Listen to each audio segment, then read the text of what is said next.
I'll come grab it out here.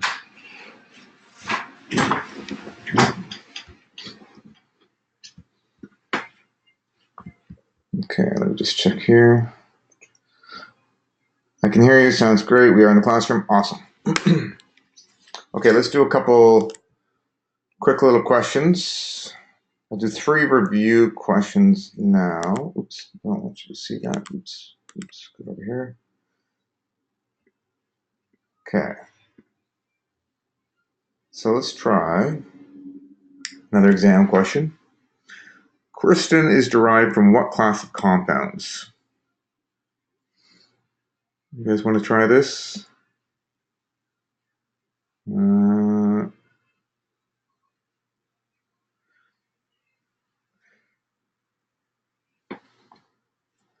It's a little slow answering this one.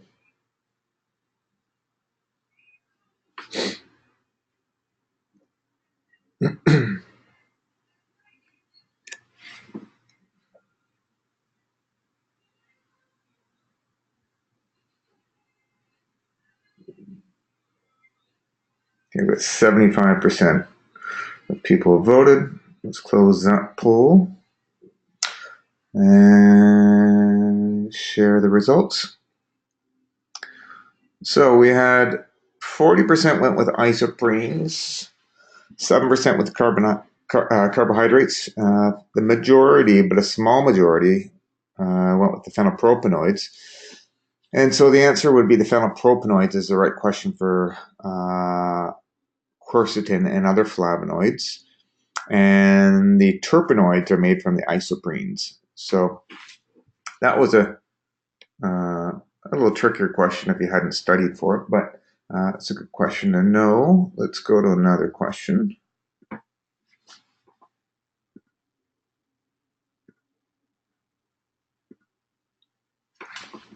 Which of the following class of compounds class of compounds is purple, blue, and red in color?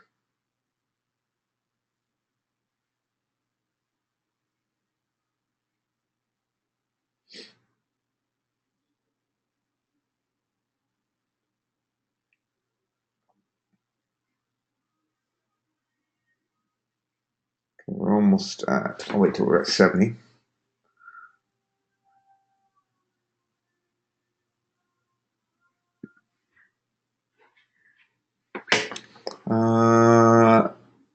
Okay. So, share results. So the correct answer is the anthocyanidins. Those are the purple ones, in blue and red. The flavonols would not be that color. The flavonols would be more likely to be yellow. The flavonols, I don't know if they have a color or not. I think they're colorless.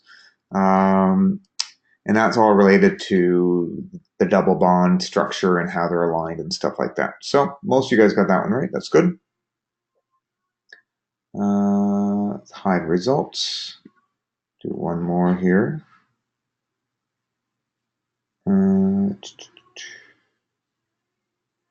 Let's see if there's any other ones.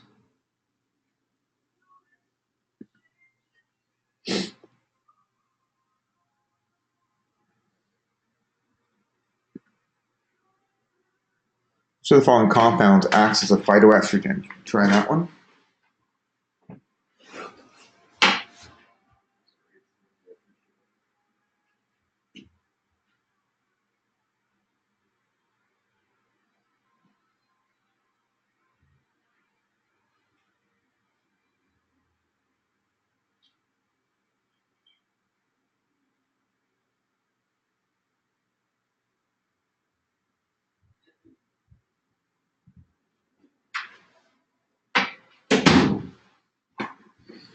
Okay, we got 77% people voted.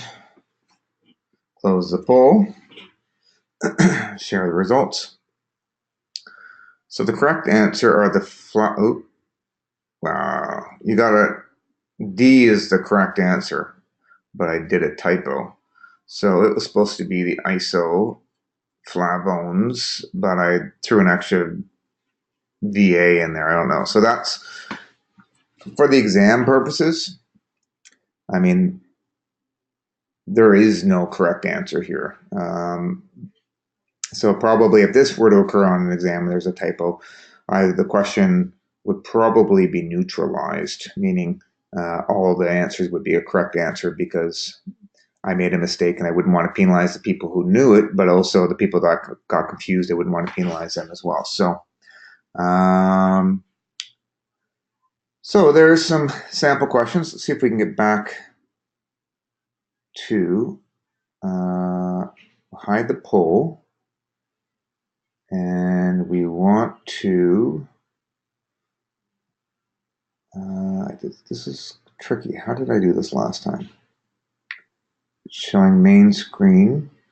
Can you guys see the PowerPoint presentation in the background right now?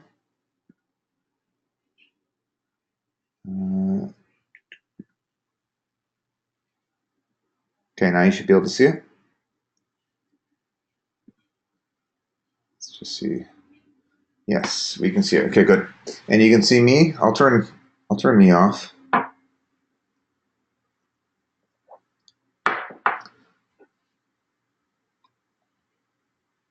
Is the test online? Oh, that's a good question. No, the test is not online. It's going to be in the classroom, and the dates, I don't know the dates yet, but definitely it will not be online, the actual midterm and final. That would be just very easy to cheat if it was online. Okay, let me jump ahead. We finished all the polyphenols for the flavonoids section, I believe. And we left off here. Carrie says it's Wednesday the 21st at 9:30 a.m. My advice for studying for exams at the college is create a study schedule, because no matter what, you're going to have a lot of studying to do for the various exams. And what you don't want to do is study really hard for the first two exams and leave yourself no time to study for the last exam. And so don't forget, your goal is not to get like 90% in 3 exams and then to get like a failing mark in 2 of the exams, or your goal is to try to get, well, 65 is a little low. I mean, I would try to aim maybe to get 75 and above in everything, rather than like 65 in some and 95 in others. So although certain exams like anatomy will probably require more work than other courses, you just want to balance your time. It's important, especially when you're doing NCLEX stuff. Okay.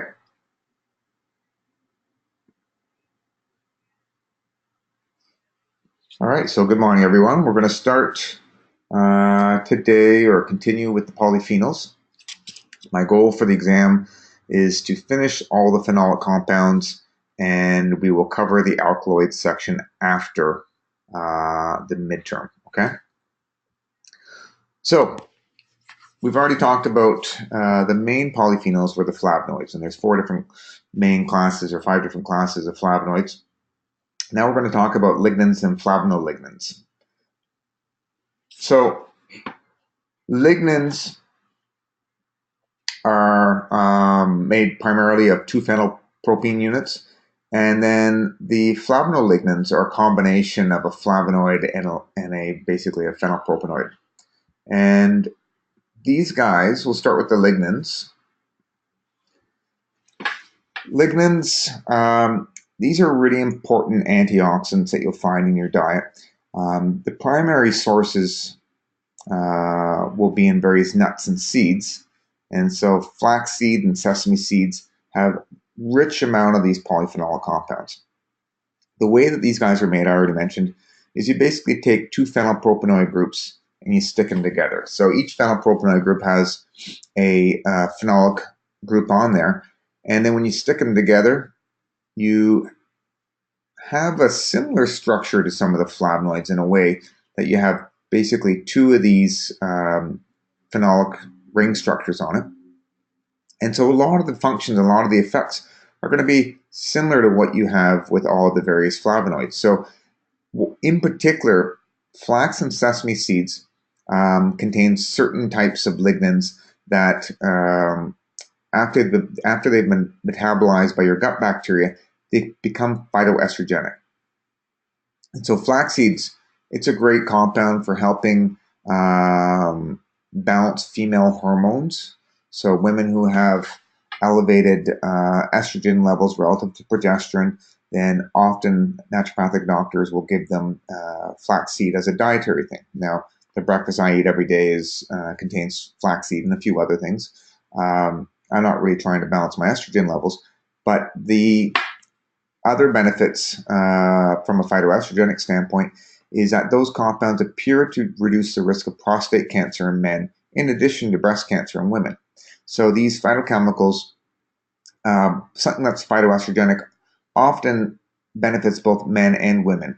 And a lot of people get concerned about the phytoestrogens in their diet, but as a species, we evolved having a lot of these phytoestrogens in our diet. So it's good to have some in there. You will find them in other grains as well, like common grains, but not to the same concentration that you get in the flax and also the sesame seeds. Like any antioxidant, if I gave you some unknown polyphenolic compound, you didn't know what class it belonged to, but you knew it was a polyphenol, you could pretty much take an educated guess that it's going to act as an antioxidant. Very confident that essentially all of them will have that potential to be an antioxidant. And another effect that a lot of these polyphenols have is, as I mentioned, the lignans have anti-cancer effects. One, because they act as phytoestrogens and they modulate hormones in the body. But two, they scavenge up free radicals, which can damage DNA and lead to cancer that way. Three, a lot of these guys have anti-inflammatory properties, which indirectly can have an effect on cancer. So when there's a lot of inflammation in the body, that tends to feed cancer and get it to grow more rapidly. So flax is great. A few little notes with it. There is brown flax and golden flax. Apparently, golden flax has more lignans than the brown flax does. I mean, both of them are good for you. In addition, flax, appreciate that some of the medicinal properties of flax will be related to the high fiber content and also the omega-3 concentration. So it has a really high ratio of omega-3s to omega-6s. So it's kind of like one of the highest, including chia, one of the highest sources of omega-3s in your diet. And when you look at an anti-inflammatory type of diet, you want to have a relatively high amount of omega-3s to the omega-6s in the diet. Now, this is unrelated to the lignans, but the more omega-3s you have, it tends to inhibit inflammation in the body, and the more omega-6s you have, it tends to feed inflammation. So people with an inflammatory condition, giving them flax or fish oils or chia can help shift that balance. Finally, one thing I want to clarify is that you may have heard of lignans before, and lignans, they are organic polymers in wood. Some of these are basically derived from, or these guys are derived from phenylpropanoids, but they're a type of, I don't know if you classify it as fiber or not, but you can't digest it. It's not made from carbohydrates. You just can't digest it. So it gives kind of a structural support to woody plants. And so I don't think you can get any health benefit from them because they're just too large to be absorbed. So eating wood will not give you the same benefits as eating flax seeds. But just so you're not confused, these guys are different than lignans are different than lignans. Okay. Now another interesting thing about the lignans is the compounds that are found in flax. Some of these will exist as glycosides, and I'm not even going to try to pronounce this starting material here, but the SDG compound that's found in flax is one of the compounds that exists as a glycoside. And it's a lignin with a couple sugars attached onto it. And then what happens is when it enters into your gut bacteria, they'll eat the sugars off, and they'll also further metabolize the lignans and undergo like an oxidative process. And what's interesting is they'll produce what are called mammalian lignans. And so the enterodiol and enterolactone are the two active compounds that you find in flax seeds and also sesame seeds. They both produce these types of compounds. And so they're not directly found in the flax, but they're kind of like this FDG compound. It's kind of like a prodrug, meaning something that is activated inside the body and then becomes biologically active. So the enterodiol and the enterolactone are the two compounds that have these anti-inflammatory and phytoestrogenic effects. And I think that's kind of interesting because the more and more we're learning that in addition to eating food, there are healthy foods in your diet, but your gut bacteria often plays a role in modulating your immune system, protecting you against oxidative or protecting you against various types of infections. But now we're also seeing that they will directly metabolize certain phenolic compounds and help to activate them to have a therapeutic effect. And I was reading something about elderberries and the flavonoids in there, and those plants that are basically metabolized by gut bacteria, and this produces a sort of immunomodulating effect. So, these are very, very kind of neat. Same thing with soy. Soy directly may not have much health benefits until it gets activated. The isoflavonoids or isoflavones get activated by your gut bacteria. Now, in addition to flax and sesame, I mentioned those two primarily because you've heard of flax and sesame seeds, and I'm sure everyone in the class has eaten these at some point in their life, whether knowingly or not. There are other herbs that contain lignans, and if you look at something like burdock root, burdock is a classic herbal remedy that's used for digestive complaints. It's not a primary one I'd use for that, but it is one of the main herbs that you use for various skin conditions, and it has health benefits. It may have some anti-cancer effects, and this is also found in a herbal remedy that was famous, that came from Muskoka region called Ezyak, and it had 4 ingredients in it, and one of them was burdock. Whether that works or not as an anti-cancer therapy is pretty debatable. But what's interesting about this is these compounds, these lignans, have a number of anti-cancer effects, may also have a beneficial effect on promoting osteoporosis or inhibiting osteoporosis. And it could be because these burdock contains various compounds, including lignans. It also has some sesquiterpene lactones. But these lignans may play a role in helping modulate hormones that can indirectly have a beneficial effect on skin. And just as an aside, some of these lignans have also been shown to have effects on various drug-resistant pumps. So they act as multi-drug resistant pump inhibitors, just like the compounds you'll find in milk thistle and barberry and a few other herbs.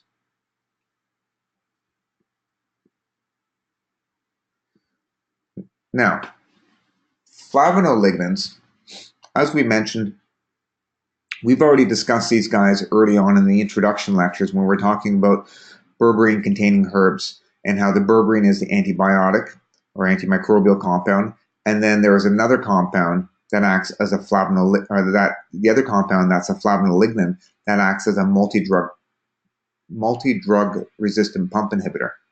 And so these flavonolignans are associated with some of these properties. So they are polyphenolic compounds. If you look at it, it technically has the potential to have 3 phenolic rings. If you look at the silibin at the bottom there, that compound comes from milk thistle. Technically speaking, there you only have really 2 active phenol groups on there because the 2 on the sides have a free OH group, and then the one in the middle there, although it's a phenolic compound, it's kind of attached to the phenylpropanoid, and so it's not going to have an active antioxidant effect as much as the 2 on the left and the right. So these compounds have been shown to have hepatoprotective effects, and so milk thistle is a classic herb used for liver complaints when there's damage going on to the liver, and it's been shown to help lower liver enzymes to some degree in people suffering from perhaps a viral infection or Tylenol poisoning or alcohol abuse.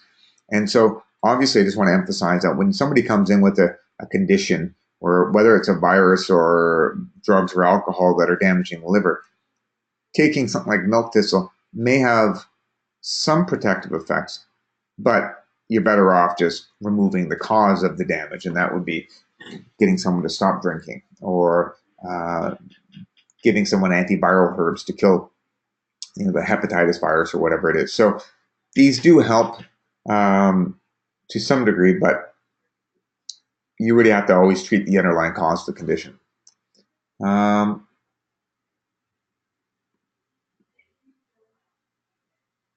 So my slide's not on apparently. Let me just check and see. I can't see the slide you're on. Your screen isn't. Huh. Let's turn me off. Turn that.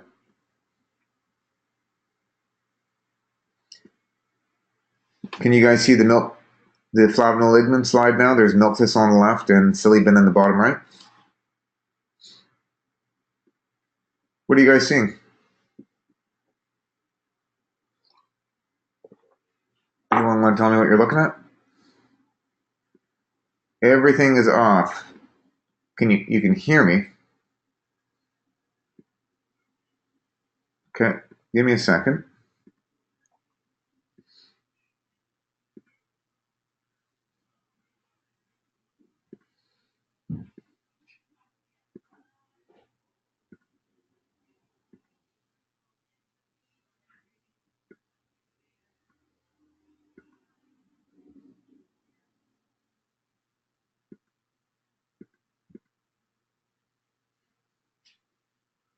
Now it's working. I have no idea why it wasn't working.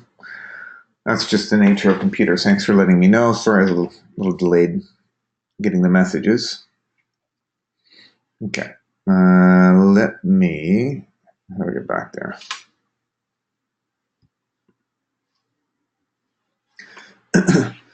So with these flavonolignans, the main thing I want to emphasize is they have a hepatoprotective effect. Even the ones that are in barberry and Oregon grape and golden seal, I suspect that they also have some hepatoprotective effects. So they help protect the liver from damage. Because they're a phenolic compound, they're going to always have an antioxidant effect. And as I mentioned in one of the first lectures, they do have these compounds that inhibit drug resistance. So milk thistle is primarily used for the flavonolignans in it are primarily used to protect the liver and for liver disease. Milk thistle also helps to stimulate bile release. I don't think it's necessarily related to the silibin entirely. It may have some sesquiterpenes in there that do it as well, but they may play a role. And then barberry, as I mentioned, it has some of these multi-drug resistant pump inhibitors. So the next group of compounds we're going to talk about are coumarins, furanocoumarins, and phthalides.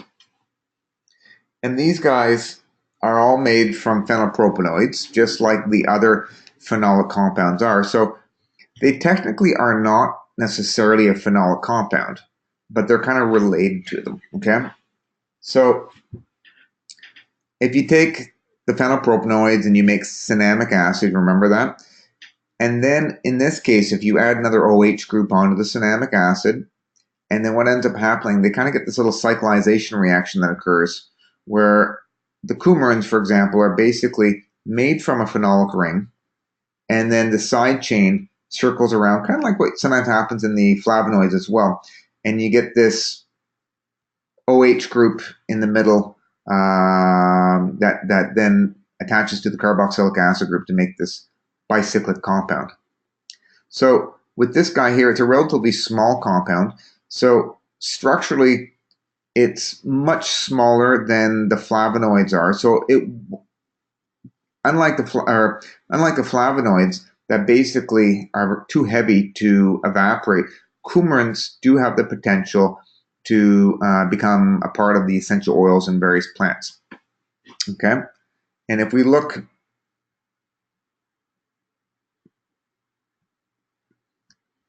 someone's asking, do we need to know these chemical structures? No, you don't need to know these chemical structures. I'm not going to ask you anything on like this. This is just to show you how they're made. So I wouldn't ask you this slide. I mean, I guess it's technically fair game if it's in the slides. I could ask you the text part, but you're never going to see any structures. I might say, you know, coumarins and flavonoids are derived from A, isoprenes, B, phenylpropanoids, C, whatever. So if you look on this page, again, these guys you don't need to know, but here's a bunch of coumarins at the top. The classic coumarin compound is just called coumarin, and it does exist like that in nature. You also get coumarins in things like horse chestnut. Asculidin is one compound that's found in horse chestnut. It's also found in some other compounds that are used for bronchodilators, lowering blood pressure, having antispasmodic effects. And I would say the psoralins and the phthalides probably have similar properties. Moving on to the coumarins in general, as I mentioned, for the exam purposes, knowing they're a bicyclic compound, I think knowing that they contain a lactone ring is worth saying. I don't know how much I'll be testing on that, but definitely that's fair to say.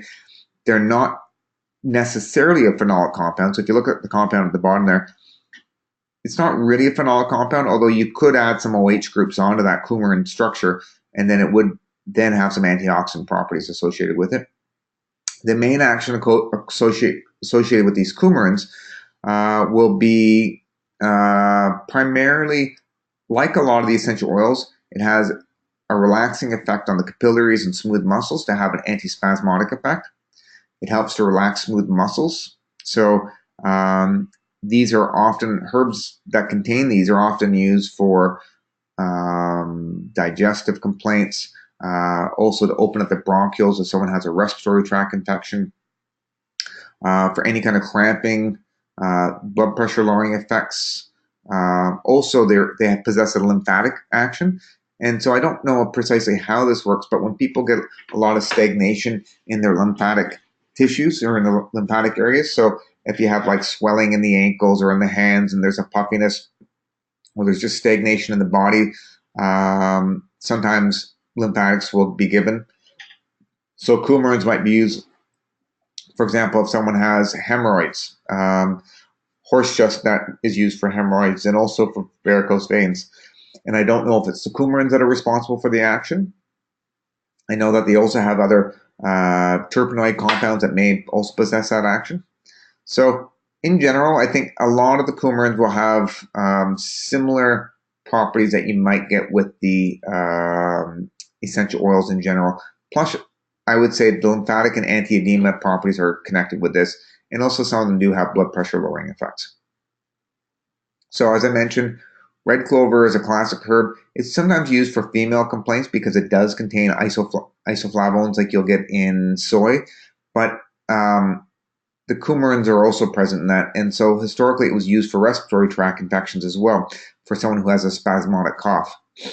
Now, different types of cinnamon will also contain coumarin, and we'll get back to that in a second.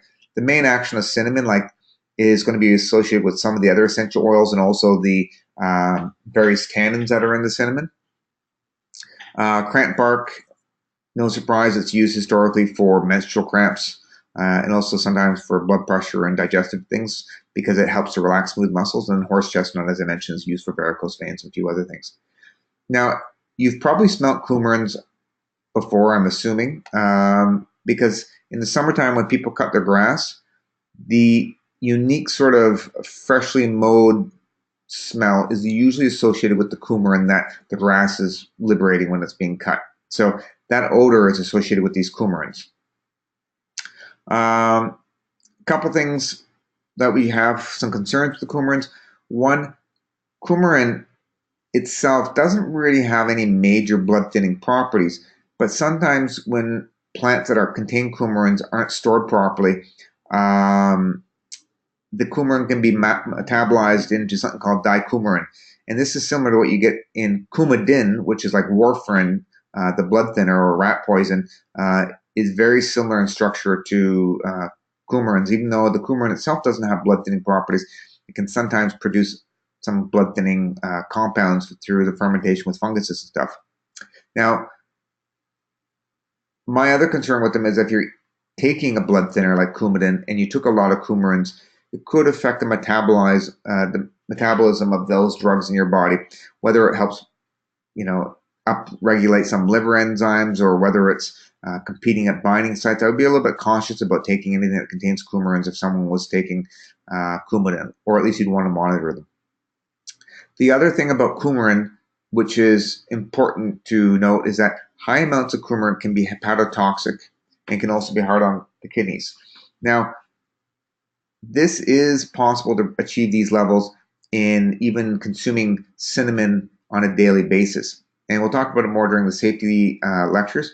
But Chinese cinnamon, or cassia cinnamon, tends to contain higher amounts of coumarin than true cinnamon that comes from Sri Lanka. And so there is some warnings that were put out in some of the European countries like Denmark, where they consume a lot of cinnamon buns and other cinnamon products, where people were getting some liver problems associated with consuming too much cinnamon. And so it is possible to achieve this in your diet. Or if you're taking, let's say, cinnamon for diabetes or some other health concern, it might be, in some people, it could cause liver issues. So just a couple cautions with it.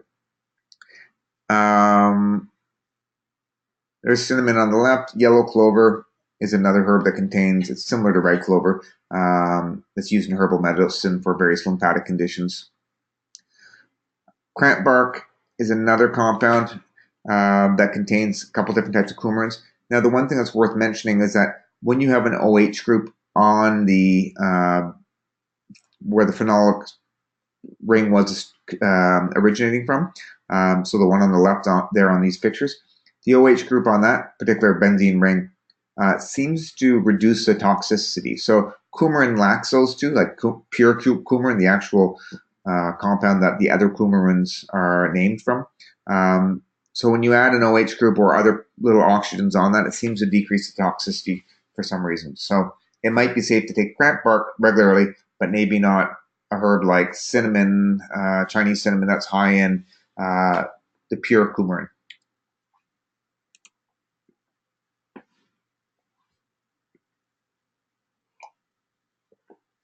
Now, as an aside, things like these coumarin compounds, like a lot of different phenolic compounds, have the potential to exist as glycosides. So if you see here, this is like a phenolic version of one of these coumarins, and that OH group has a sugar attached to it. So that would make it more water soluble and make it less volatile. So horse chestnut and other plants will have glycosides of these as well.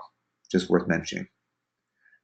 Now, there are another type of coumarin called furanocoumarins. So furanocoumarins, I've shown in the picture on the left there at the bottom. Bergamottin is an example of one that's found in grapefruit. And the coumarin structure usually have two of those six-membered rings side by side, and there's that lactone group there. But the furanocoumarins also have what's called a furano rings attached to it. So furano, basically, you have 1, 2, 3, 4 carbons attached to a single oxygen, and there's usually a couple double bonds on there. So the addition of that little 5-membered ring there creates a new unique property associated with the compound. It has the ability to absorb UV radiation and then generate free radicals. And so this particular compound, or a lot of these furanocoumarins, have the potential to act as photosensitizers.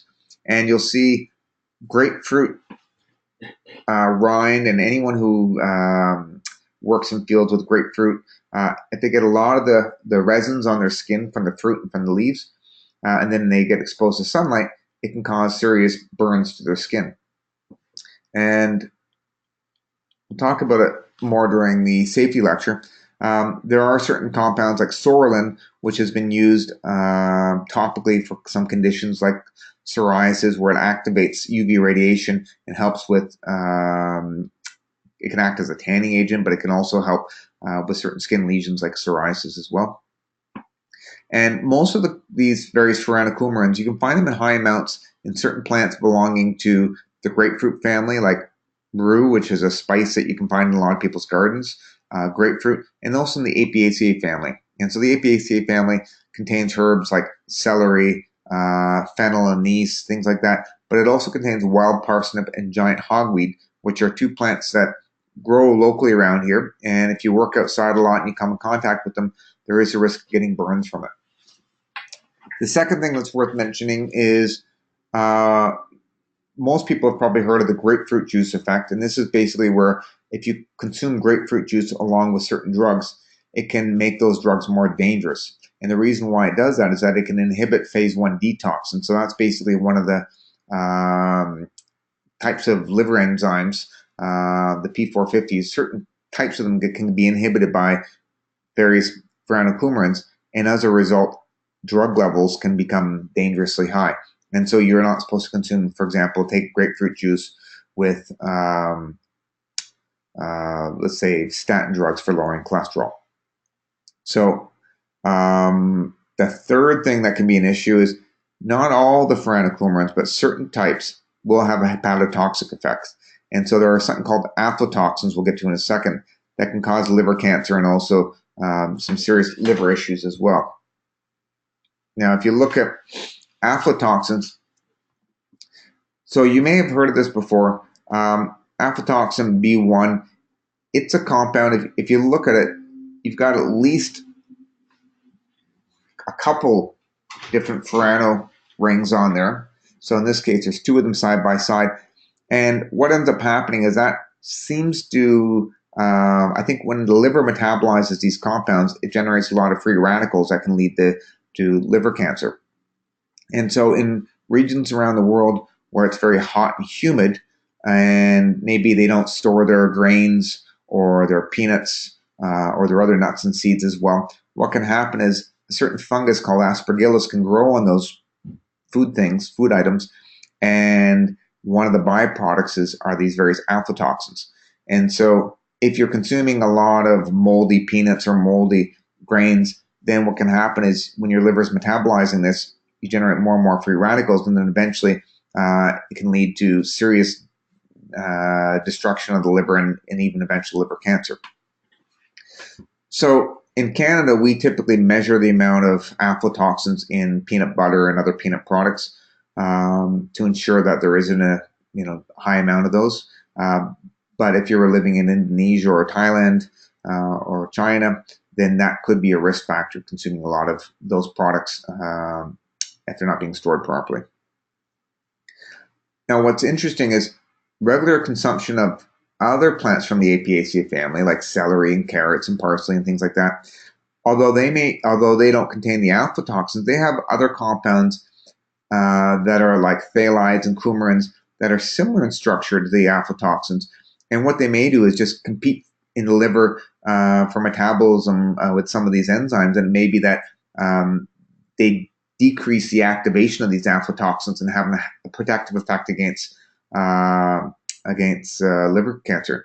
And even, for example, things like grapefruit juice, we know that people who smoke, if they drink grapefruit juice, it may actually help protect them from lung cancer and other cancers to some degree, mainly because it inhibits the enzymes that activate some of the toxic substances in the smoke. That some of those substances aren't that toxic when they enter the body, or they are toxic, but they become even more toxic when they get metabolized by certain P450 enzymes. So things like grapefruit juice or other compounds in carrots and celery and stuff may end up protecting people against certain types of cancers by inhibiting the activation of some of these more toxic compounds.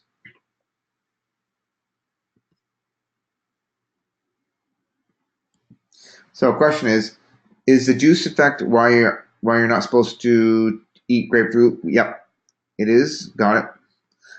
Can washing or soaking the molding or fungi fruit reduce the intake of the mycotoxin? I don't know enough about the specifics. The challenge is with peanut butter is it gets kind of, it all gets kind of ground up together. So if it's on, they may not wash the peanuts before they make peanut butter from it. So that would be the issue.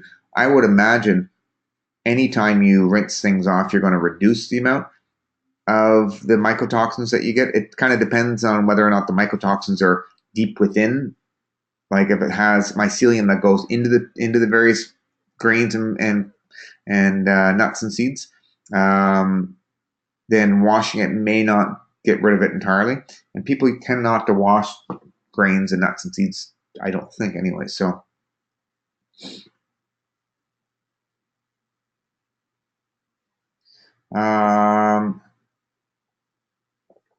so the question is, even though there's a set limit to aflatoxins, if you eat a lot of peanuts or grains, is there a chance to build this up and have problems? I doubt it. I mean, this is why epidemiologists do research studies. It's just like cinnamon. We know that cinnamon, if you eat enough of it, if it's the cheap Chinese cinnamon, you can get a problem. But coumarins exist in our diet no matter what, and you will get coumarins just from other foods as well. So everything's dose dependent. So, I think if the levels of the aflatoxins are really, really low in like Skippy's peanut butter or Kraft peanut butter, it may be so low that you would have to eat 10 buckets of peanut butter a day to get problems with it, and so I'm not overly concerned about it in North America. I don't think I've ever heard of anyone having an issue. It's more of what you find in Southeast Asia.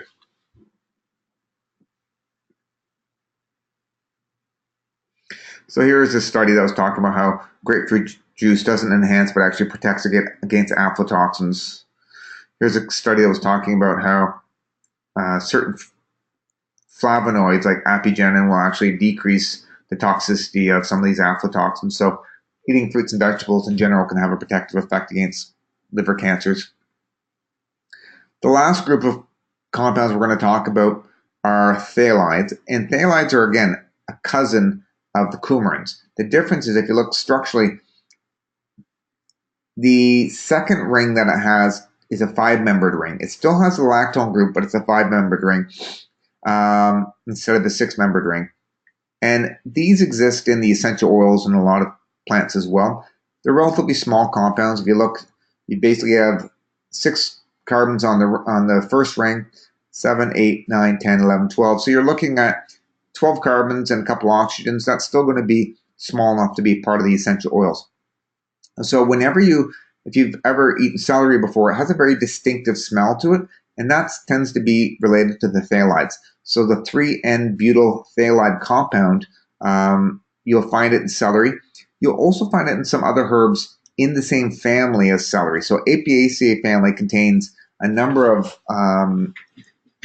plants. It does contain fennel, anise, and caraway. But herbally, I know that garden angelica and dong quai both contain various phthalides. And what's interesting about this is phthalides, like the coumarins, they have they're going to act like a carminative. They're probably going to have some carminative effects because they're an essential oil as well. Carminatives basically help with digestion. But in particular, some of the specific indications for these is going to be related more to the effects that they're going to have on the smooth muscles of, for example, the uterus or in the lungs or in the digestive tract as well. So garden angelica is a herb that we use in Western herbalism for as part of like a digestive tonic. The phthalides in that may also have a bronchodilating effect. So in addition to using garden angelica for as like you'll find it in a lot of liqueurs and digestive drinks.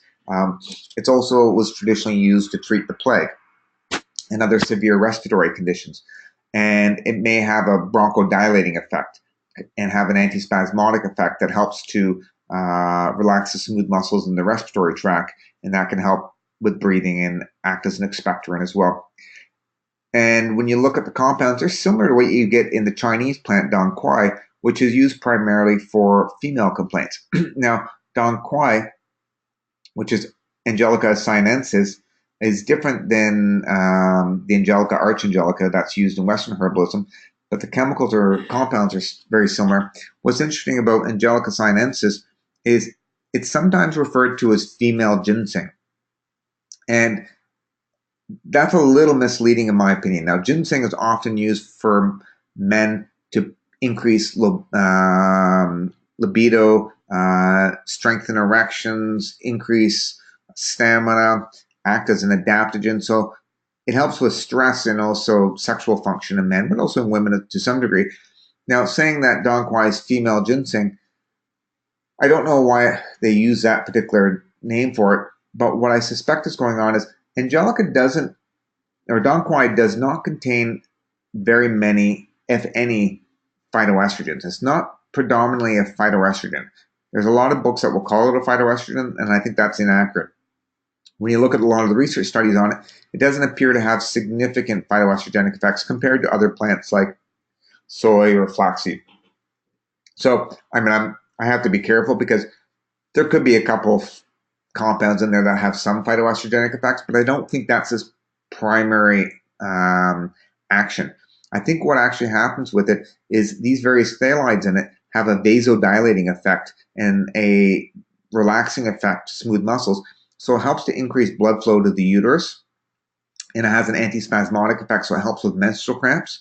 Um, and it may help increase female libido because it increases circulation to the pelvic region, and maybe that's why it's called a female ginseng. So now, what's interesting about it, so although most people usually consider Angelica sinensis to be a female herb, it is used with men as well. And in the case of men, it's used primarily for lowering blood pressure. And they've done a lot of research showing benefit, having a protective effect when people have strokes. Taking these various phthalide compounds seems to have a protective effect if people have experienced a stroke. So the take home for these phthalides, I would say, is it's going to act on smooth muscles. Many essential oils do this as well, but they act on smooth muscles. And celery, for example, is used to lower blood pressure. There's at least one study showing benefit for that. Celery contains phthalides. I also want to emphasize that it contains apigenin as well. It's an important flavonoid. So both the flavonoids and the phthalides could have blood pressure lowering effects.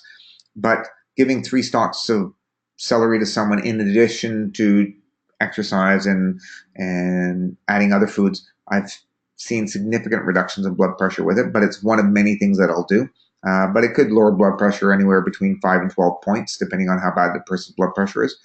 So I think celery is a great thing to eat. The other thing I like about celery is it's basically it doesn't contain any calories. So you can eat kilos of celery and you'll never get fat. Now, no one really gets overly excited about celery. But if you're eating your peanut butter, then if you have some celery with it, then you have something that's not going to add extra calories to your diet.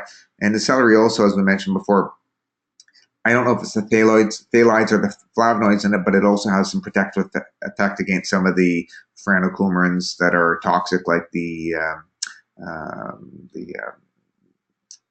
aflatoxins. So, with regards to phthalides, so here's a double-blind randomized trial done in China that shows taking phthalides, like the ones you find in celery and dong quai, may help to improve outcomes after having a stroke. So, that's interesting. Any questions?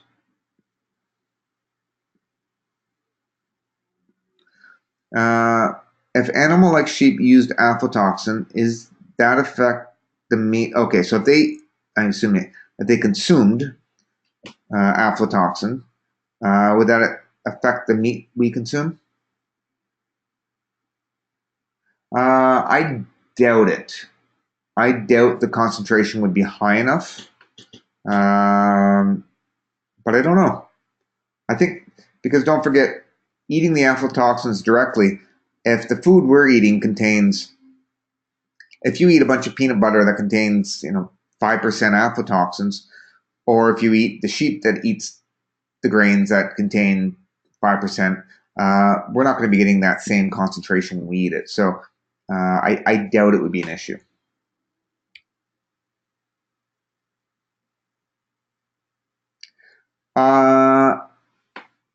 Stephanie is asking me, I've seen two different spellings for the phthalides, depending on where you look at it. Give me 1 second.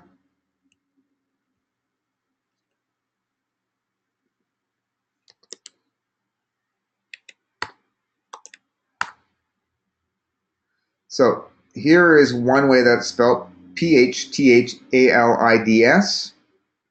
and then I probably spelled it this way as well. So if you look at that one, you need the PH.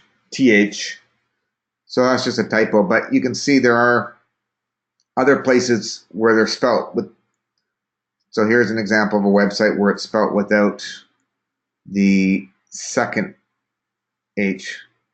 So lots of websites will use PHTH and some of them will just use PTH. So I think the correct one is the first one, PHTH, but that's just me being inconsistent.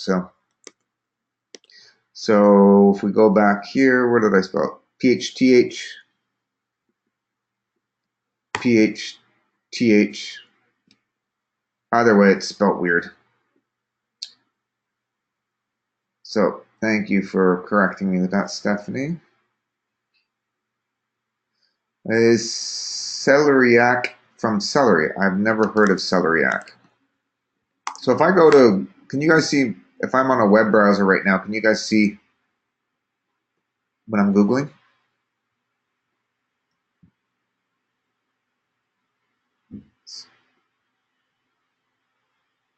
Yes, okay. Celeriac, I don't know what this is. I've never heard of this before. This is some kind of root vegetable. It is celery. It's just a different hybrid of celery.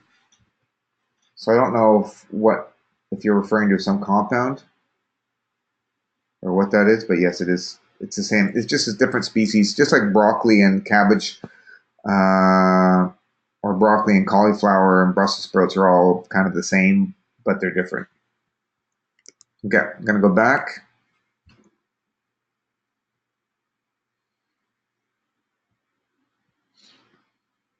What time are we at here? 10:24. So what'll happen? We'll be able to finish these slides pretty easy, and then what we'll do is we'll take a break and we'll do a bunch of exam questions. Okay.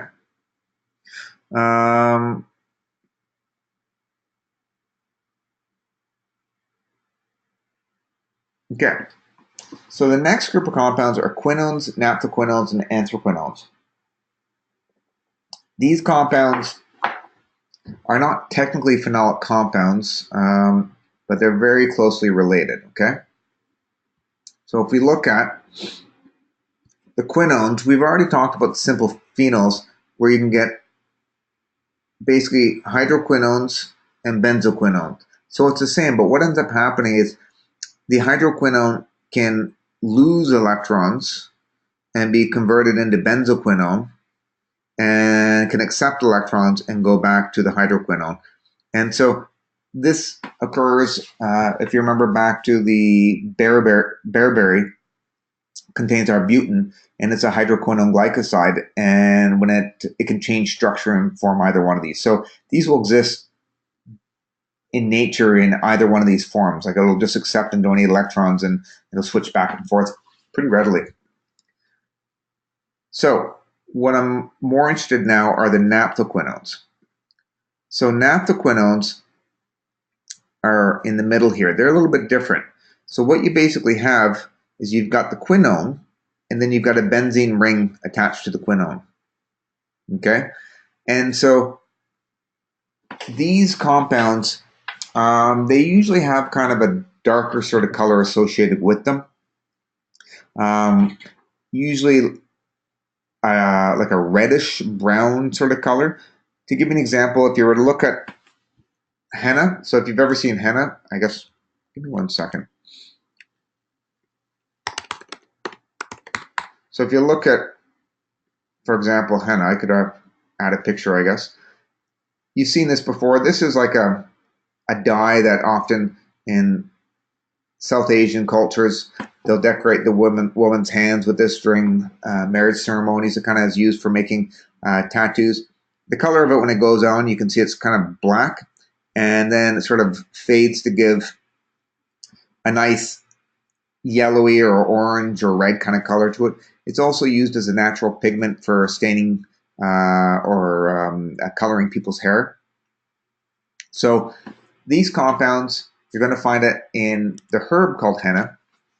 I'm back to my slides. You can see my slides again, right? So you're going to find it in henna, which is a herb called Lawsonia inerimus, and that's from India or South Asia. And it's used both as a herbal remedy in Asia, but also as a dye for hair and for skin. Now, in North America, we don't have, this doesn't grow here, but we have some plants that are very similar in chemical structure. So black walnut grows around here. And if you've ever seen black walnuts, after they fall from the tree, they start to decompose and they release the various naphthoquinones that they contain. And these naphthoquinones have this, will stain the area sort of a blacky, black sort of color, and that's why they're called black walnuts. And with regards to black walnuts, the main reason why the plants produce this is that naphthoquinones help to inhibit the growth of other plants. So it's a natural herbicide. So when you look at black walnut trees, certain plants will not grow around the tree. So both the leaves, the nuts, and the roots will release these compounds and inhibit the growth of certain plants. And so, for example, we have a bunch up my parents' place, and they have a garden that's probably within about 20 or 30 feet from 3 black walnut trees. And every 5 or 10 years, they have to go and dig down and rip out the black walnut roots that are going into the garden, because those roots will get in there and inhibit the growth of the plants on the periphery of the garden. And then if they neglect it even more, it'll start to kill off the plants that are in the middle of the garden. So black walnuts uses these naphthoquinones to basically compete with other plants, so it can get rid of the other plants that might be wanting water or nutrients from them. Now, from a herbal standpoint, black walnut is a classic herb that's been used for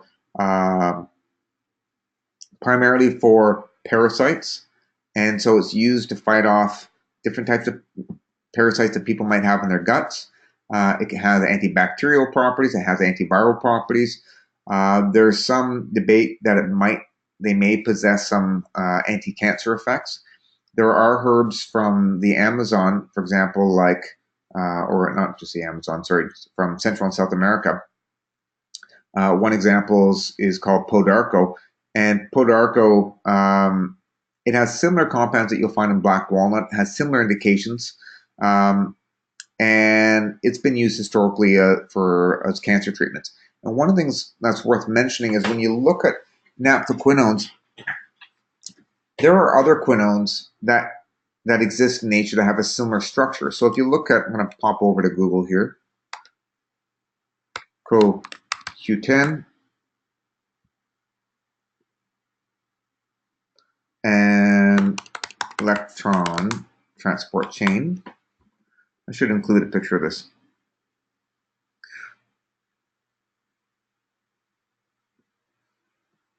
So I don't know if you can see this. Going to a random page. That was awful. I'll include one of these next time. So CoQ10 has a naphthoquinone basic structure to it, and it's involved in electron transport chain. And so I don't know if you can see this or not. So this compound here, it's involved with accepting and donating electrons and generating energy in the body. And if you remember any of this from biochemistry, you guys might be studying it now. What I think happens when you consume other quinones is that they go and they disrupt the electron transport chain. And so by disrupting it, you kind of uncouple this whole reaction. And as a result, then free radicals can get released and then basically have a destructive effect. So if you mess up the electron transport chain, more free radicals get released, causing more oxidative stress. And then that can disrupt cell membranes and various things and organelles in the parasites and bacteria, and then cause death. So that's one of the mechanisms that these naphthoquinones work. And so I would imagine consuming high amounts of these long term could have both an antioxidant but also a pro-oxidant effect in the body, and could have some issues associated with it. So that's one concern that I have for it. In addition, what else was there? For action-wise, antimicrobial vermifuge basically means something. Just one second. If you go into your slides here, come on. This should be there. Vermifuge means kills worms. So a lot of these will have an anti-parasitic effect, as I mentioned, to kill off worms. Some of them might have a mild laxative effect as well. We'll talk about other compounds called anthraquinones that have more of a laxative effect. So the take-home message for these naphthoquinones is that they basically inhibit the growth of certain bacteria, parasites, viruses. They may have an anti-cancer effect because within our own bodies and the parasites and the bacteria, they're probably going to disrupt the electron transport chain, which could have a damaging effect. So I don't imagine these things are like something that's good for you to consume on a regular basis long term, because it could, if it's going to have an anti-cancer effect by generating free radicals, that may not be good, and it could potentially increase cancer in people that are healthy who take it and that they don't need to. The other concern that I have is that vitamin K, the structure of it is it contains a naphthoquinone as well. So both CoQ10 and vitamin K, which are natural nutrients and cofactors in a number of enzyme reactions, basically have this naphthoquinone structure. So taking naphthoquinones, I worry that it could increase the risk could interfere with blood thinners and other medications used for blood clotting and stuff like that as well. So I don't know if that's been established or not, but it's just a concern that I'd have for it.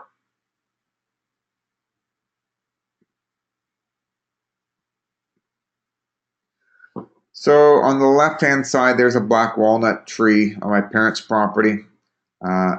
And both the seeds and the leaves and the barks have been used historically in herbal medicine.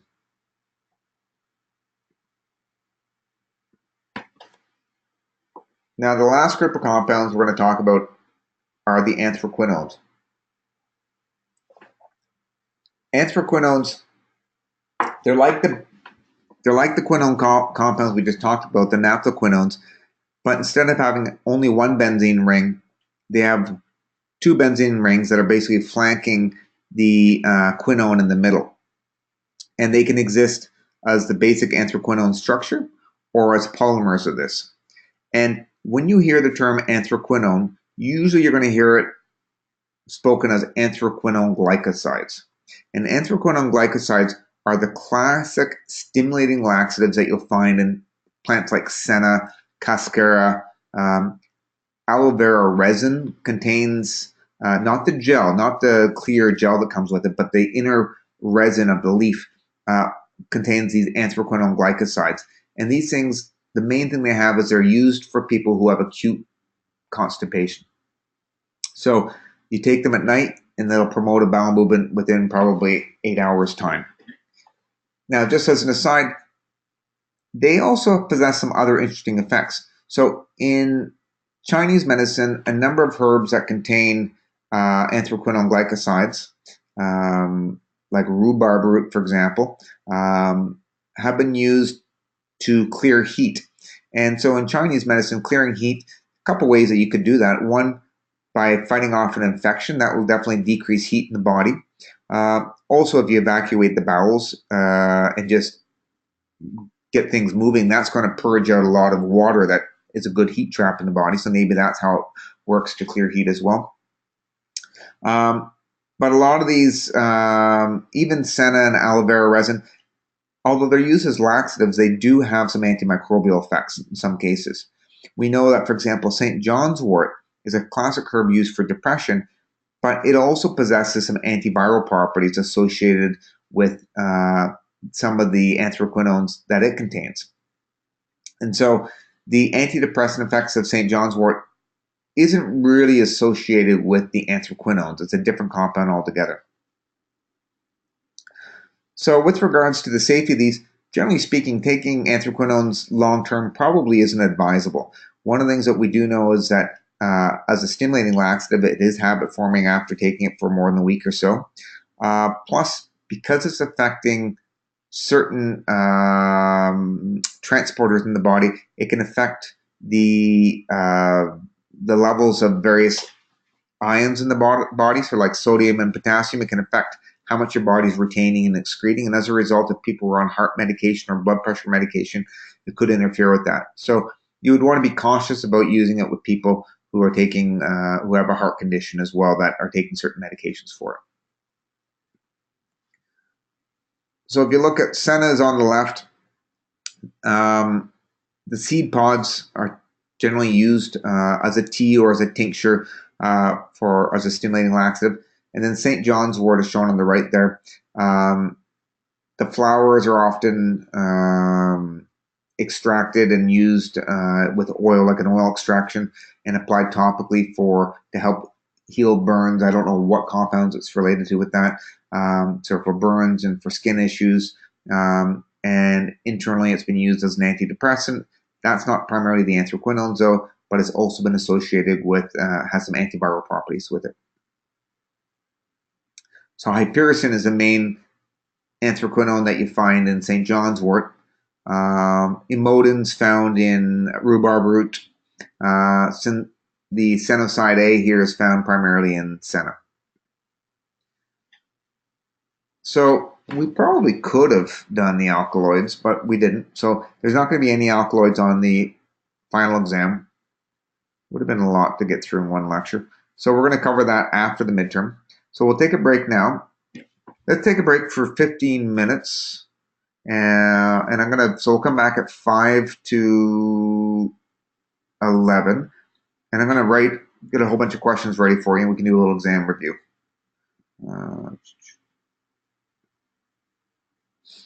Juglone is the phytochemical in black walnut. Yes, someone's asking me that.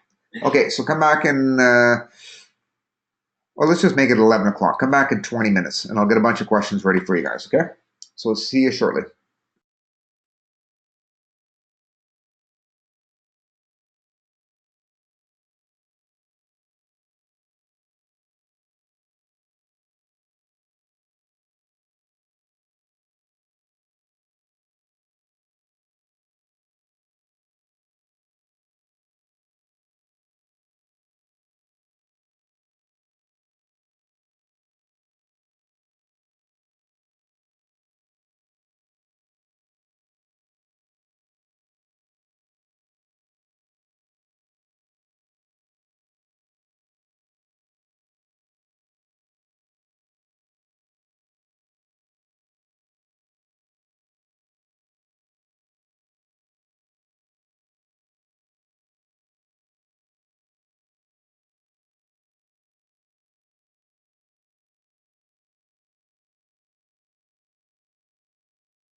Okay, you guys back.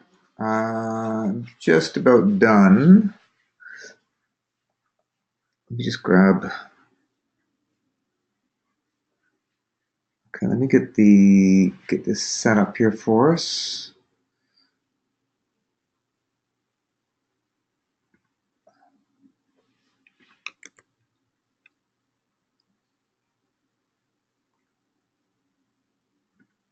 Oops.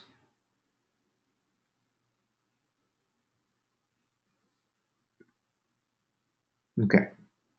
Can you guys confirm you can see my screen? Or not the screen, but the questions?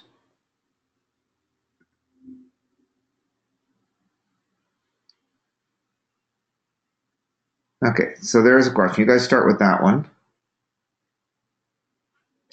I'll be back in 1 second.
Okay, sorry, I ran off to the washer while you're doing that.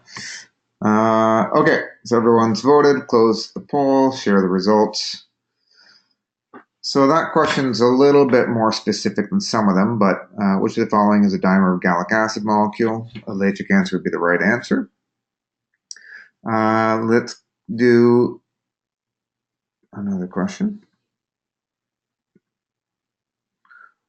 Okay, olive oil consists primarily of, and I've listed a list of classes of compounds. So this isn't a specific compound, I'm just asking for classes.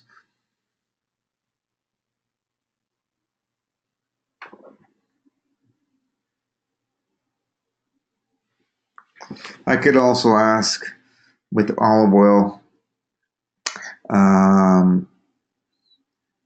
which type of terpenoid compounds does it have? That would be another question I could ask on olive oil. What is the compound that makes olive oil bitter?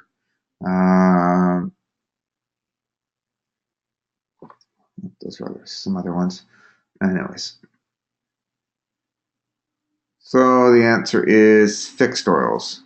So olive oil doesn't have a lot of essential oils. I mean, it will probably have some because it will have some odor associated with it, but 99% of it's going to be fixed oils, primarily oleic acid and a few of the other fatty acids in it as well.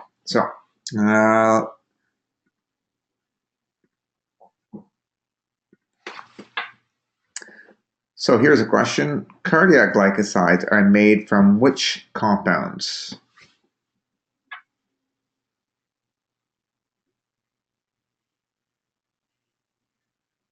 Just watching the polls. 20% voted.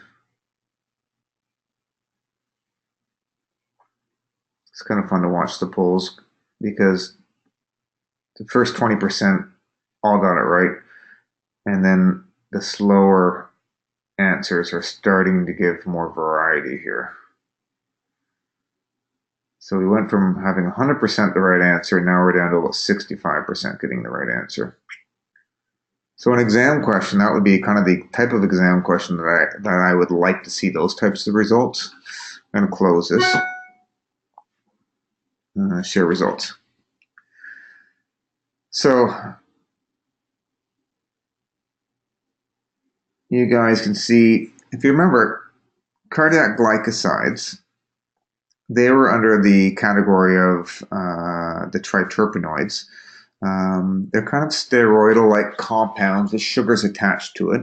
They're not adaptogens, but they're kind of like not unlike the steroidal saponins that you'll find in like adaptogens like ginseng and Siberian ginseng and astragalus. So the right answer there is triterpenoids, and none of the other answers are right. So let's try another question.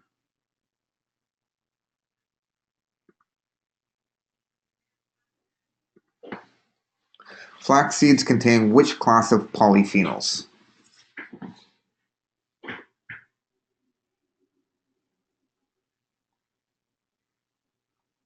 Nice and strong off the start here.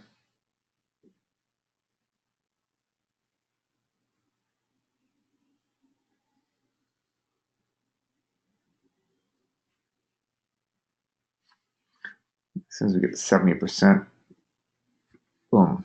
Okay, share results. So that was kind of I mean, it wasn't that tricky, but I was deliberately trying to be a little tricky. The right answer is lignans, and the reason why is because I said polyphenols, and omega-3 fatty acids are not polyphenols, so that would be incorrect. Although flaxseed does contain omega-3s, it's not a polyphenol. So make sure when you're reading the questions for any exam, make sure you read it carefully, because sometimes as somebody when we write exams, we want people to do really well, but we don't want people to everyone to get 100%. You don't want to make it too easy as well.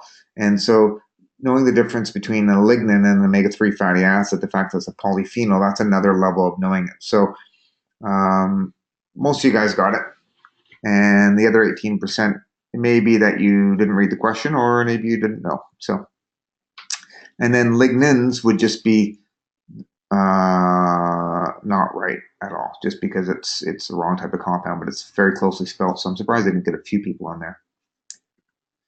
Hide that. And you will see, like, exam questions are going to be similar to this. So, which of the following class of compounds acts as a stimulating laxative? Or I could ask anthraquinone, glycosides, triterpenoids, naphthoquinones, hydroquinones. There's some typos there. Sorry, I was doing this quickly. I might say naphthoquinones have which of the following actions associated with it? Or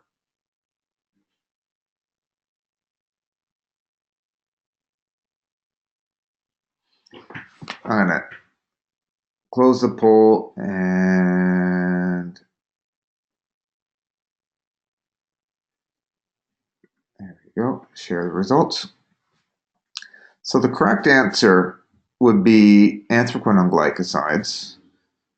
However, naphthoquinones, I think I had it, that you could argue is a stimulating laxative as well. So this exam question wouldn't be a very good exam question, because anthraquinones is what I was looking for. Naphthoquinones, they technically are, I think, a stimulating laxative. So I'd have to give marks for both A and C in this case. Hydroquinones would not be correct, so you wouldn't. So in this case, let's say if I wrote this on the exam, and I deliberately typed this question up like this, where there is actually two correct answers, then I would have to go back when I look at the analysis. I go, ooh, you know what? They're both right answers. So both A and C are correct if I've made a mistake, and I can tell by the statistics. But B and D would not be correct, okay? Just so if you're ever wondering how we come up with, how we, like, when we get an exam, we'll look at the questions and look at the statistics and figure out which questions we need to remove, because either you didn't cover the material or it was a poorly worded question. So most of the time we're pretty good though.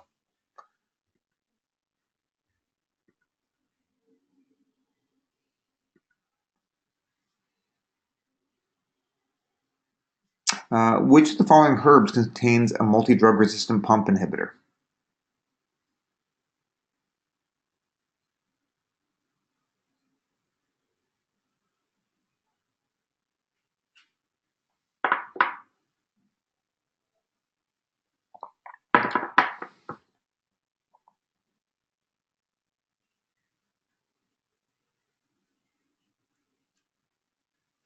Okay, 64.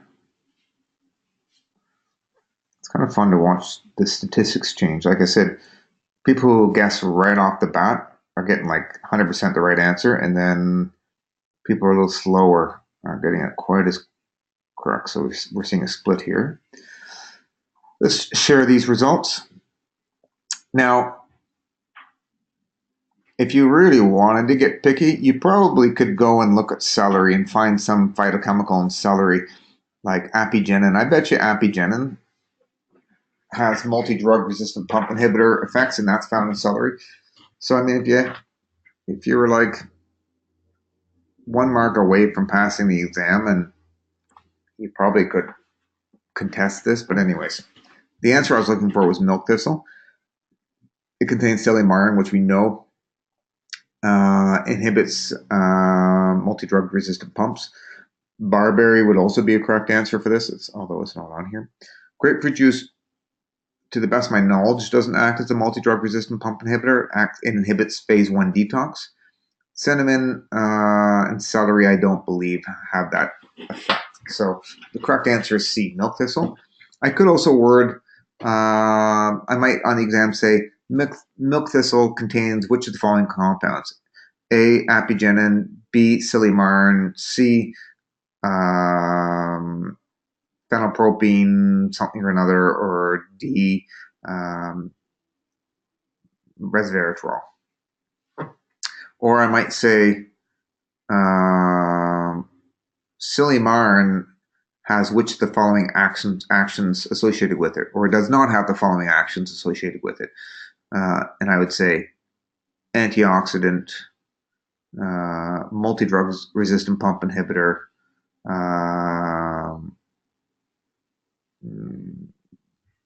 stimulating laxative, and phytoestrogen. And then there'd be like 2 answers to that one.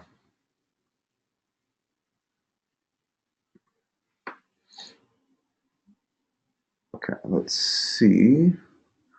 Hide results. Oh, looking at me again. Okay. Latex typically contains the following.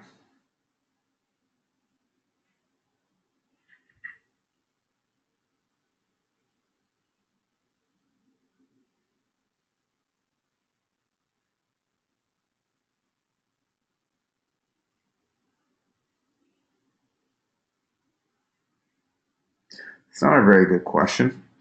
This question does not appear on the exam.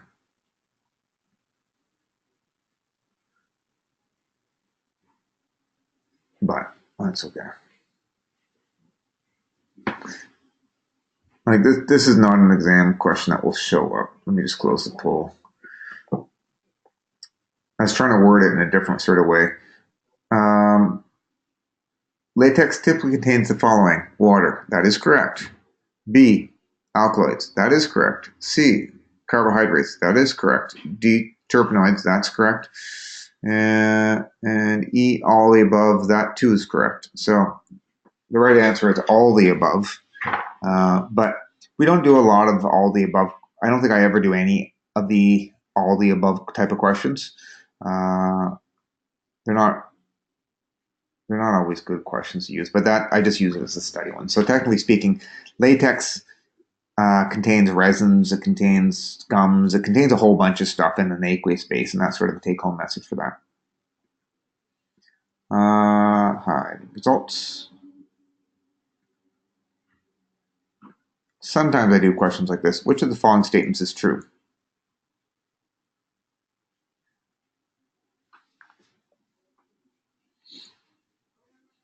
So you probably don't have these answers directly on the slides, but it's sort of indirectly you should know the answer to this.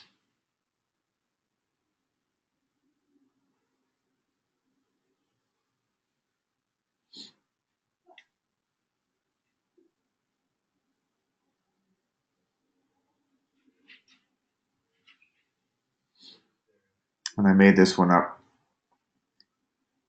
just primarily because it has a few different things we can cover.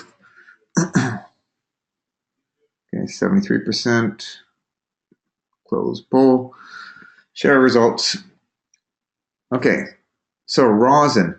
If you remember, rosin is going to be the component of the resin that's void of essential oils, and it consists primarily of various, usually terpenoids, for the most part. And so rosin, it's sticky, it's non-polar, so that means it's not water soluble. So rosin is incorrect. Triterpenoids are found in essential oils. If you look at the size of the triterpenoids, how many carbons do they have? You should be able to figure that out. How many isoprene units are triterpenoids made from? You should be able to figure that out as well. So we know that it contains at least 30 carbons. These are big, big molecules. And so the problem here is that they're going to be just too large. When it comes to the terpenoids, the main components of essential oils are going to be smaller things: monoterpenoids, sesquiterpenoids. Diterpenoids, you're probably pushing it. I don't want to say for certain. I don't know whether or not they're going to be in the essential oils or not, but I suspect that they're going to be too big. So B is wrong. Mucilage is best extracted in hot fixed oils. So what is mucilage? Mucilage contains carbohydrates. It's probably going to be the most water soluble, like carbohydrates in general are going to be the most water soluble of all the phytochemical classes that we've described. So mucilage, you tend to use cold water to extract it. So hot water will extract it, but not hot oil. So you basically cannot extract mucilage with oil. Or alcohol, you'll get some, but oil, you won't get any. So that one's wrong. Tetraterpenoids are colorless. So tetraterpenoids includes compounds like lutein, beta-carotene, astaxanthin, various xanthophylls. These all have pigments associated with it. So red, yellow, orange are the main colors. As far as the terpenoids go, you tend not to get colors with the monos, the sesqua, the di. Even the triterpenoids don't usually have a lot of colors associated with it, but you certainly do with the tetraterpenoids, and that's all related to the conjugated double bonds that they have. So that one is not correct. Some coumarins and franocoumarins are hepatotoxic. Yep, and we discussed that one today. So that would be the coumarins. Coumarin itself is a little bit hepatotoxic, and then the aflatoxins, which are franocoumarins, would be toxic. So that's the correct answer.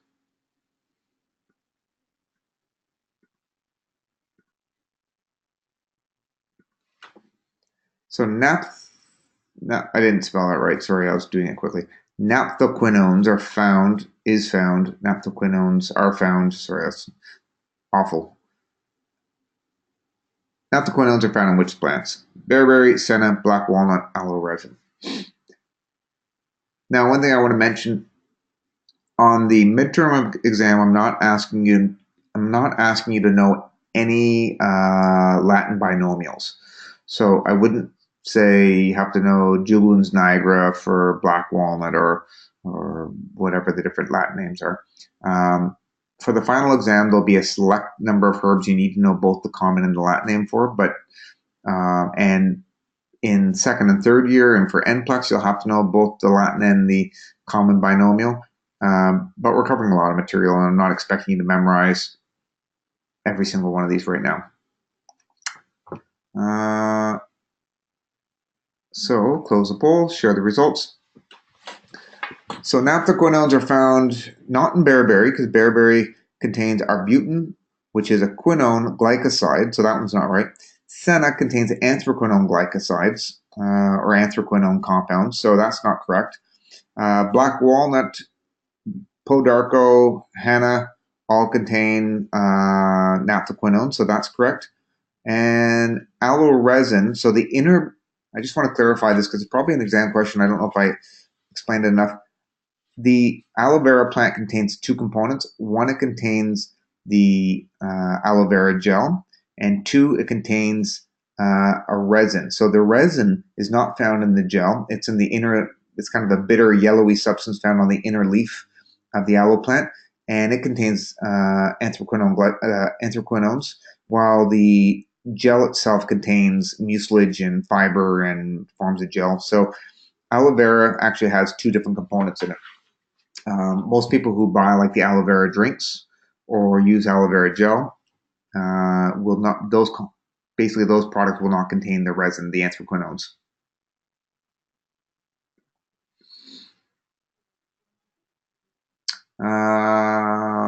Stephanie asked me, would you call grapefruit a herb?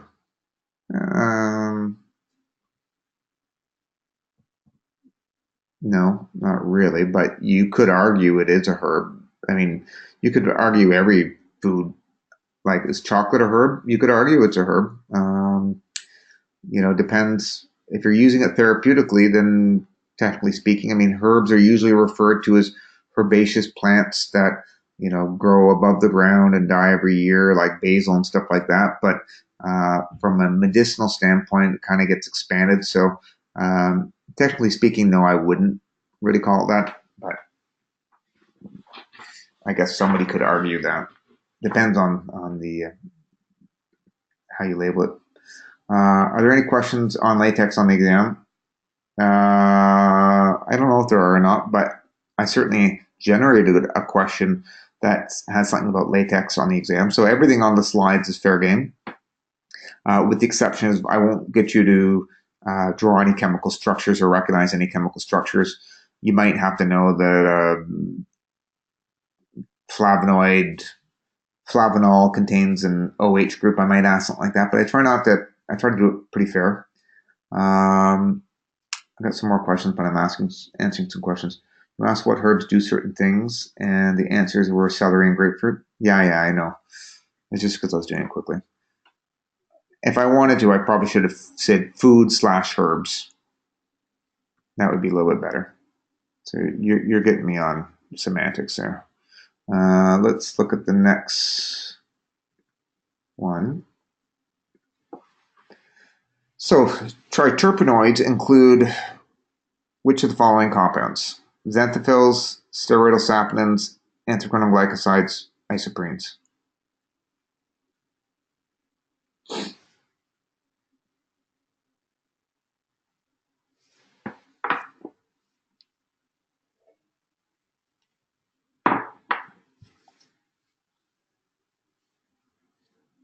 Yeah, that's another question that would get you into trouble, me into trouble. So I'm going to stop that one. Share with the results. So xanthophylls would not be correct because those are found in tetraterpenoids. Steroidal saponins would be correct because steroidal saponins are made of triterpenoids with sugars attached to it. Anthraquinone glycosides would not be correct. And then isoprenes could be correct as well because triterpenoids are made from isoprene units. So that would be a question where both B and D would be correct. I didn't mean to put isoprenes. I think I just copying and pasting something quickly. So I was trying to get all these done during the break. So, but that's okay. Both those questions would be correct.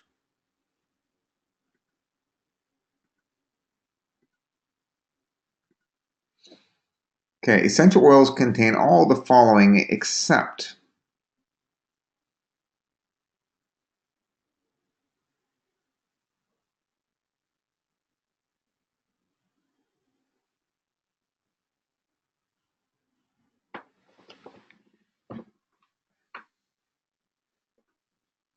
So sometimes these questions throw people off, not because they don't know the answer, but sometimes the wording of all the following except or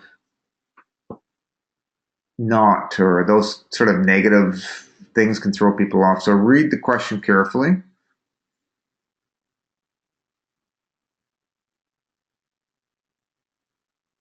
Ignore this typo with the essential there. So essential oils. What do essential oils contain? Do they contain phenylpropines, monoterpenes, sesquiterpenes, flavonoids? And this question is saying they contain all of the following except.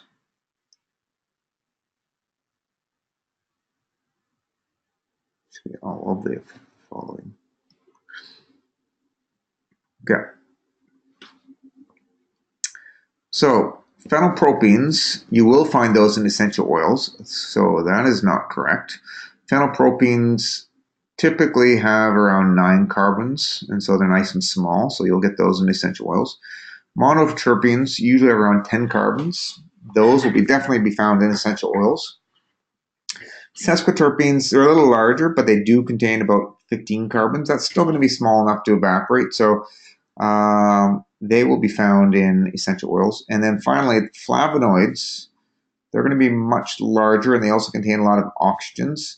So these guys are just pushing it. They're a little bit too big. So if you look at how many carbons, 6, 12, 13, 14, 15, a couple oxygens. So they're just going to be getting just too large in general for to be found in essential oils, to the best of my knowledge. I could be wrong, but if I look at apigenin, we got 6, 12, 13, 14, 15 with 2 oxygens, 3 oxygens, 4, 5 oxygens. All the addition of all those extra oxygens just start to weigh them down. And then the other thing that happens is the addition of the oxygens make it a little bit more water soluble. So there's now polar interactions going on with the solvents as well. So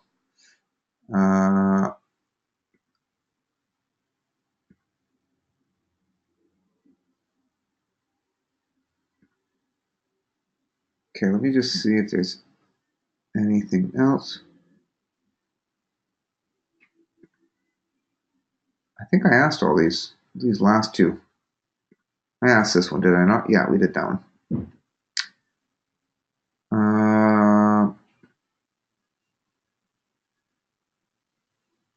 Okay. So how is that? Is that helpful for you guys? Do you have any other questions? I'm going to see if there's some more questions.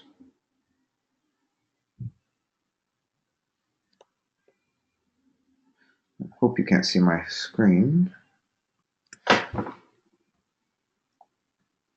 Okay, so I'm going to go through. We got another. It's 11:30. We still got a couple minutes. I'm going to go through the question. The exam itself has 50 questions on it.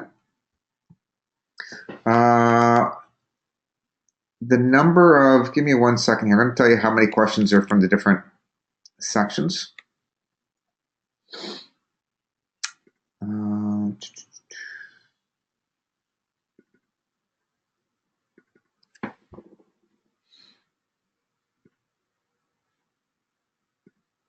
Can you give me a second? I'm going to tell you how many questions.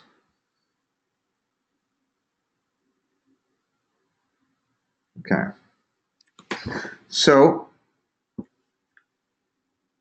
we had the introduction lecture with the history and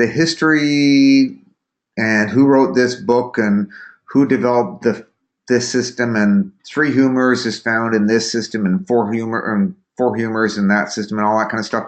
That's the introduction lecture, and there's basically going to be probably about 6 to 8 questions on that from that introduction lecture.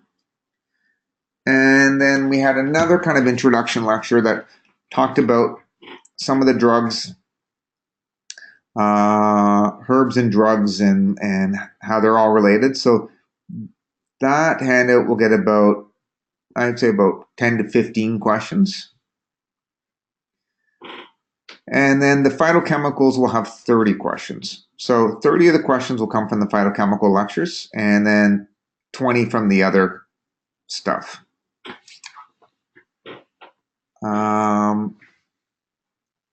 What I'm going to do, and I'm going to go through, I gave you some specific questions. I'm going to whip through a couple more for you just to make your life easier.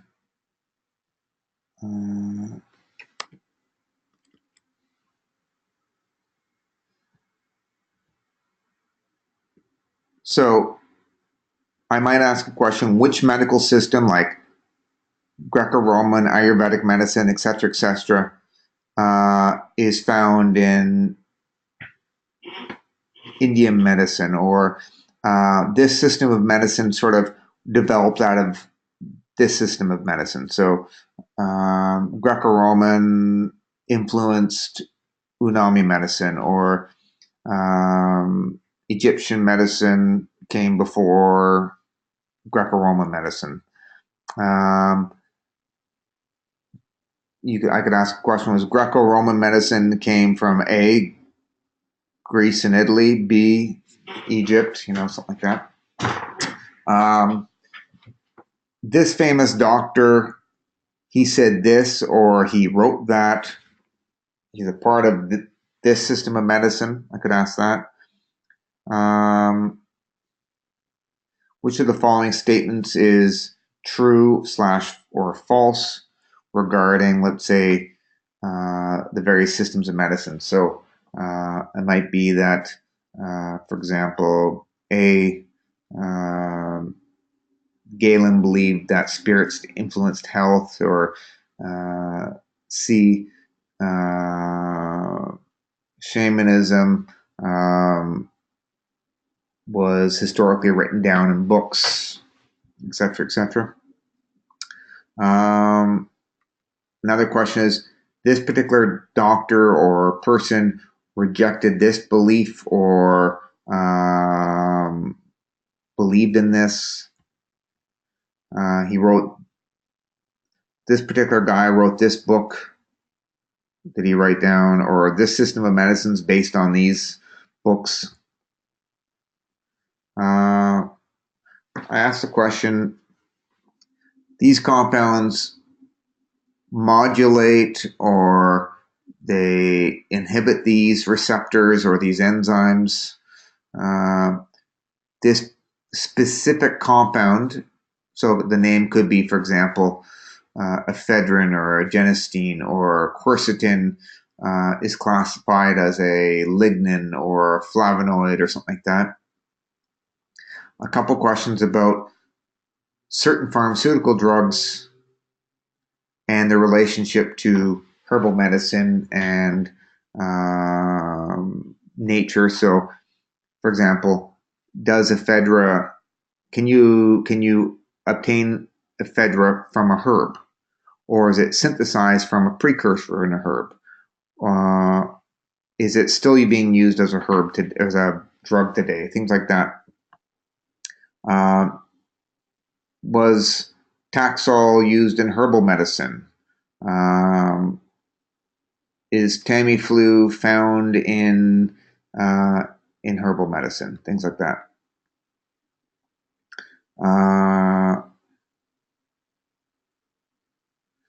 Which herbs can you combine? Which herbs or phytochemicals could you combine with an antibiotic to decrease drug resistance? Which herbs are likely to modulate or act as a partial agonist of steroid receptors in the body? So which specific herb might have that effect?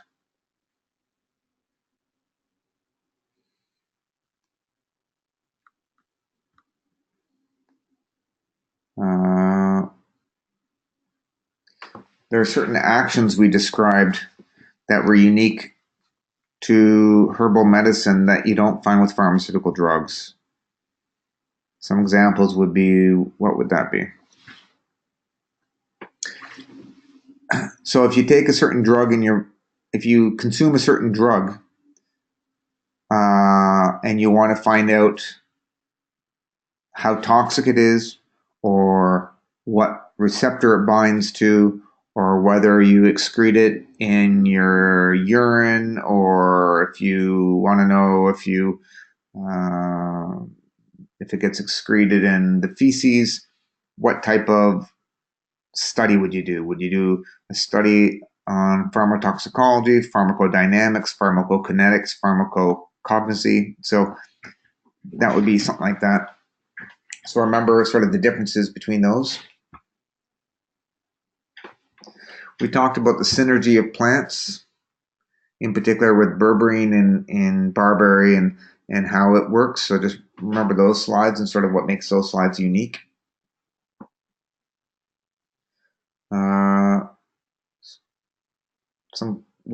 Which of the following is true about herbs? Make sure you know the difference between an agonist, antagonist, modulator, inhibitors, stuff like that. And the following herb or food is most likely going to act as a agonist, antagonist, modulator, whatever of this type of receptor on this receptor. Had a couple questions on some antimalarials like quinine and artemisinin. Know how they work, what plants they're from.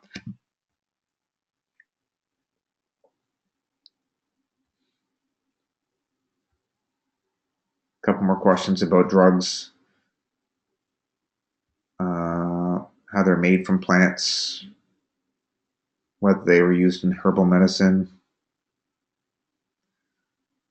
Here's a question which says, which of the following class is classified as a polyphenolic compound? So you got to make sure you know if it's a polyphenol. So polyphenols just means it has more than one phenolic group in it. So I can say monoterpenes would not be the right answer for that one. So coffee's got a bunch of compounds in it that have some health benefits. You know those. Red wine has some compounds in it that are good for you. There's at least 2 or 3 different things in there. Know those. Know which compounds, just sort of in general, have an appreciation. You don't have to memorize it all. Just know which things are going to be water soluble and which ones are going to be more fat soluble. So which things in general are going to be polar and which things are going to be non-polar. Most things we talked about are going to be non-polar, with the exception of glycosides and things that contain carbohydrates. Question about which of the following has phytoestrogenic effects or does not have phytoestrogenic effects. So there's at least a few different classes of compounds that have phytoestrogenic effects. Sometimes when you make incisions in trees, various compounds can be excreted. So know what the differences between gums, essential oils, oleoresins, and rosin is.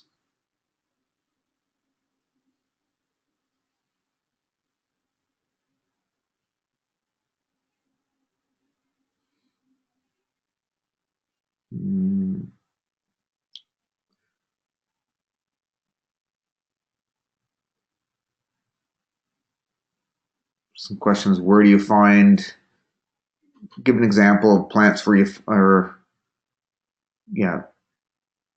let's say onions or oranges contain which of the following compounds, or green tea contains this, or chocolate contains these compounds. So A, quercetin, B, EGCG, D, isoflavones, etc. Understand roughly the carbons and isoprene units. Know what those guys are. Know the differences between wax and essential oils. Know the difference between the various flavonoids like anthocyanin. What's the difference between flavones and anthocyanins, or isoflavonoids and flavonols, or things like that?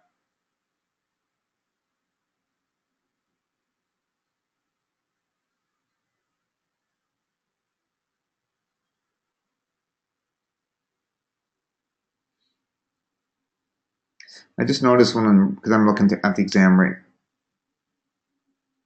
now, that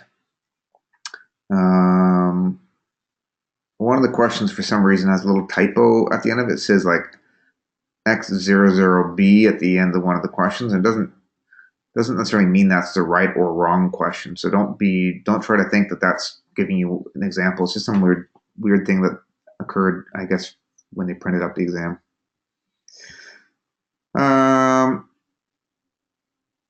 Question about essential oils, compounds that you can find in there. Question about differences between resins and rosins and oleoresins and things like that. How are terpenoids made? How are flavonoids made? Maybe know what the difference is between compounds that, like, which compounds could be yellow, which compounds could be blue, red. I think that's worth knowing.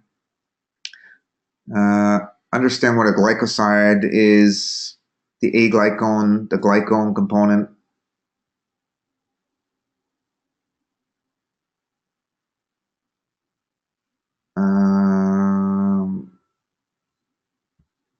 I think that's about it. Talked about beta glucans, alpha 1, 3, 1, 6, 1, 4, 1, 5. You know, there's different beta glucans. What do they do? Which ones do what? I think that's...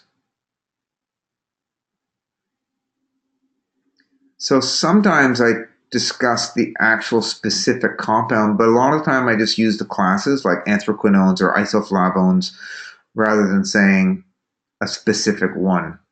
Sometimes I use the specific name, but often I just try to say, like, here's a question where the choices could be ferulic acid or gallic acid, but I didn't do a lot of those. I try to keep it more to broad categories, but some of them are a little bit more specific.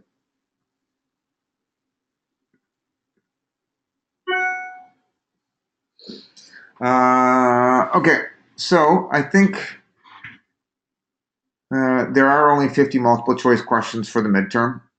If we would have done the alkaloids, I would have had easily another 10 questions or 15 questions I could have pulled from, but I didn't want to get it too many questions. It shouldn't be. You definitely have to review it, but I think it should be okay. You guys have any other questions? Should be pretty clear. So we'll finish a little early here. Good luck on the exam. Is a midterm 2 hours? I don't know. It might be 2 hours. You definitely will have. They'll usually, depending on how many questions you have, they usually do it. So it's probably only going to take you half hour to write it, but it may be. They may give you an hour, at least an hour for it, anyways.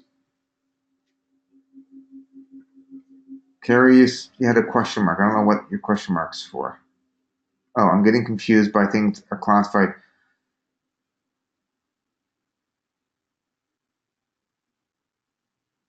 The other thing I'll do is I'll go and post a little flow chart for some of those things.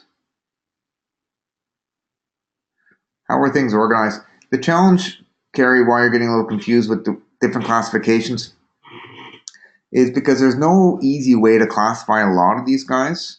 And it is a little confusing because flavonoids have a lot of similarities to them. And then you get into the naphthoquinones and the anthraquinones, and some of them are kind of related by structure. Some of them are related because of the way they're built. So it's not as easy. But I'll upload the flowchart right now for you.